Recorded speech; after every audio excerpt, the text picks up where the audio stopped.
है गाइस, तो आज की जो वीडियो है वो है निल्स्टर ड्रॉप्स के ऊपर। आज की वीडियो में हम बताएंगे निल्स्टर ड्रॉप्स के बेनिफिट के बारे में और इसकी प्राइस के बारे में।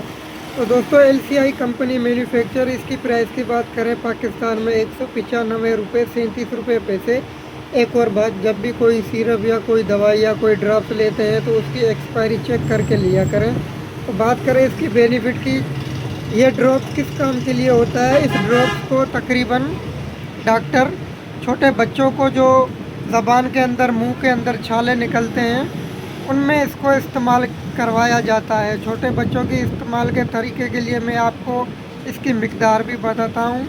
अगर छोटे बच्चे की उम्र 1 से 2 माह है, या 1 दिन का बच्चा, या 1 हफ्ते का बच्चा भी है, तो उसको दिन में 2 कतरे सुबह शाम लगा सकते हैं। अगर बड़ा बच्चा है, साल 1.5 साल का बच्चा है, तो उसको 4 कतरे सुबह शाम लगा सकते हैं। वीडियो अच्छी लगी तो वीडियो को लाइक, शेयर, कमेंट कर देना। और इस दवाई को अपने डॉक्टर के मशवरे से इस्तेमाल करना लाजमी है।